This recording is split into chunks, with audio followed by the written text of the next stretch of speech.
Hello, I'm Simon Kroom. I'm a professor of supply chain management at the University of San Diego. And today's podcast is really focused on supplier selection, and it will be in two parts. I'll get into the details in part two, but in part one, I want to set the context. So thinking about how do we determine the importance of a supplier from a strategic perspective? What are the key factors when we're determining the strategic importance of suppliers? Well, there's a number of issues that are involved. How much are we spending with them? How important is the item? How complex is the item or category? What's the risk involved? And certainly when we're thinking about the challenges in global supply chains, we need to put it in the context of the supply chain. But let's start by thinking about what is a procurement strategy and build on previous podcasts. Well, we talked about the 6 building blocks of a procurement strategy. We start at the very top, differentiating the supply market. Not all purchases, not all suppliers are equal in terms of how they impact us. So we don't need to manage everything exactly the same. We need to identify what are the critical criteria. Is it speed? Is it cost? Is it innovation? Is it flexibility? Who are the key suppliers? Key suppliers in the marketplace, key suppliers for us. And then we position the purchasing process, and that's what I'm going to talk about in a few minutes. I think there's an important focus on relationships, and we'll certainly explore that in a later podcast.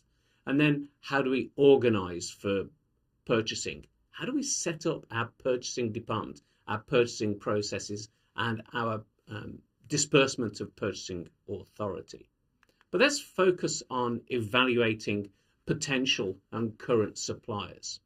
I've always thought that this is a really interesting issue because right back to when I started out as an academic, my research in the automotive industry and subsequently in manufacturing and service sectors around the world has pointed out at the very broad level, we can think of 2 sets of capabilities: operational capabilities and relational capabilities. Operational factors in terms of capabilities can be things like the product knowledge of a supplier, the R&D, research and development resources that they invest in their product area, computer-aided design, computer-aided manufacturing, the role of technology, those sorts of issues. In the auto industry, we talk about corner engineering. So corner engineering basically is taking responsibility for a whole area of the vehicle. For example, the front of an automobile has headlights, has a radiator grille, has a fender, has radar sensors, etc. All very diverse technologies. Can a supplier actually integrate that? And I think corner engineering is becoming very important in so many sectors. If we have audiovisual needs as a university, can we look at a supplier who can not only provide those products and technologies that we need, but can integrate with other suppliers in the second tier? How do we manage quality? What evidence have we that they are in control of processes, products, and experiences? So those are operational factors, sometimes the engine or the technical core of what a business is at, which means we can often see it. We can walk around a facility and see that they've got a very clear production layout, or they've got very clear service design principles in place, or they're innovative because of the investment they've made in design and engineering resources. So operational factors, often the tangible factors. Relational factors, on the other hand, really important, often overlooked because they're less tangible. What empathy do they have with the customer? Does the supplier really understand who we are? At USD, we're a small university. We're very different from UCSD, which is a much larger university. They have very different needs, but the same products. So I'm using computers, I'm using cameras, I'm using microphones. UCSD or UCLA or Warwick University in the UK, all will be using that technology, but we have very different needs for it. Is there familiarity between the parties? Do we understand each other? What reputation does the supplier have? How have they configured their strategic account management, their key customer strategies in terms of the way they organize? Every time we phone, do we speak to a different person? Do we have one person who's the relationship owner, the account manager or account director? How do we communicate?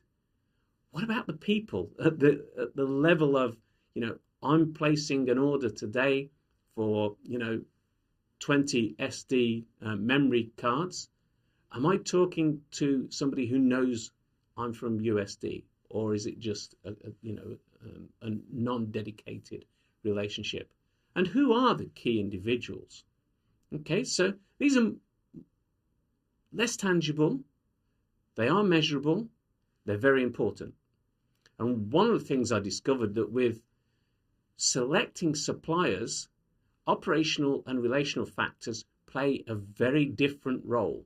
So if we look along the bottom here with the existing suppliers, what I've tried to illustrate here is that relational factors have slightly greater importance than operational factors over there on the left of the screen. So we'll look at an existing supplier and we'll do the checklist, are you in control of your quality, etc. But one of the other factors that we always take into account is how easy is it to do business? People do business with people. People do great business with people they like.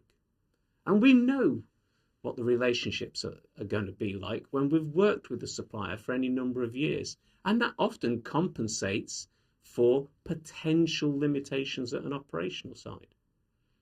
With new suppliers, very different. We haven't had any experience, so the relational factors are minimal. We really focus a lot of our sourcing on operational factors. And in the second podcast in this series, I'm going to talk about, the operational factors predominantly. So new suppliers, we go out and we evaluate their quality, their operations, their processes, their business, etc.